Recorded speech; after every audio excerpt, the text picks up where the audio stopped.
70 বছরের এক বৃদ্ধের নিজের ঘর থেকে মৃতদেহ উদ্ধারের ঘটনায় ধর্মনগর সাবাসপুর এলাকায় ব্যাপক চাঞ্চল্য ছড়িয়ে পড়েছে। বৃহস্পতিবার সকালে আশপাশ এলাকার মানুষ সাবাসপুর গ্রাম পঞ্চায়েতের 7 নম্বর ওয়ার্ডে একটা দুর্গন্ধ পায়। এরপরেই এলাকাবাসী জড়ো হয়ে পুলিশকে খবর দেয়। ধর্মনগর থানায় খবর আসতেই বড়বাবু হিমাদ্রি সরকার অন্যান্য পুলিশের দলবল নিয়ে এলাকায় হাজির হন।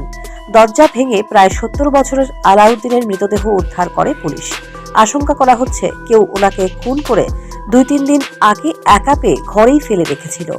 আপাতত মৃতদেহ ময়নাতদন্তের জন্য ধর্মনগর উত্তর জেলা হাসপাতালে নিয়ে আসা হয়েছে। সেখানে ময়নাতদন্তের পর কবে মৃত্যু হয়েছে এবং কারা খুন করেছে তদন্তক্রমে তা বের হয়ে আসবে বলে পুলিশ আশাবাদী। আজকে সকালবেলা আমরা খবর পাইছি এখানে সাবাসপুরে একটা ডেড বডি পাওয়া গেছে। তো সেটার খবর পাই আমরা আইছি এবং দেখছি এখানে তার ফ্লোরের মধ্যে এটা পড়ে রয়েছে। তো আমরা এনকোয়ারি করতেছি, পোস্টমর্টম করা হইব এবং মৃত্যুর কারণ কী কারণে হয় সেটা পোস্টমর্টমের করে সবটা রিভিল হইব। স্যার ওনার নামটা আলাউদ্দিন। এদিকে মৃত আলাউদ্দিনের এক আত্মীয় জানান তিনি একাই বাড়িতে থাকতেন। সন্ধ্যায় আশপাশ এলাকার লোকেদের বাড়িতে আসা যাওয়া করতেন। বৃহস্পতিবার সকালে তার এক মাসি এসে দেখে ঘরের ভিতরের দিকে দরজা বন্ধ, অথচ তিনি ডাকে সাড়া দিচ্ছেন না। তাকে অত্যন্ত পরিকল্পিতভাবেই খুন করা হয়েছে বলে অভিযোগ করেন মৃত ব্যক্তির এক আত্মীয়।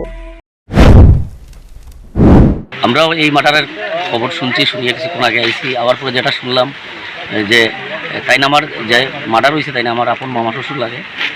তো আমার মাসি শাশুড়ি আইছিলা। তো তাই না তো অ্যাকচুয়ালি একলা মানুষ, একলা বাড়িতে থাকে আর সবার বাড়িতেই সন্ধ্যা হইলে যাওয়া আসা করে। তো 2-3 দিন থেকে তাইনার কোনো খোঁজ খবর নাই, যাওয়া আসা নাই দেখিয়া মাসি শাশুড়ি আইছিলা।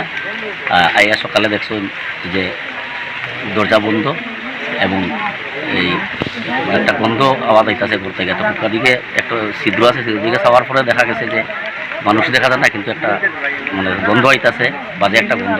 ওই গিয়ে তাই না আশেপাশে খুলছিল। তারপরে প্রশাসন ফোন করা হয়েছে। এই গিয়ে ফোন প্রশাসন যখন দরজা খুলছে, খোলার পরে দেখা যাইতেছে মার্ডার করা হয়েছে। ব্লাডে পুরো ঘর ভরা, লাশটা একদম সবুজ হয়ে গেছে। মানে হয়তো 3-4 দিন আগেরই ঘটনা। এর নাম কি? আলাই মিয়া, আমরা যতটুকু জানি আলাই মামা কই আমরা ডাকি। আলাই মিয়া যতটুকু আমি জানি। তাহলে বয়স কত হইব? বয়স 70 বছর। পুলিশের তদন্তেই বেরিয়ে আসতে পারে এই মৃত্যুর ঘটনার প্রকৃত রহস্য। তবে ঘটনাকে ঘিরে সাবাসপুর এলাকায় শোকের ছায়া নেমে এসেছে।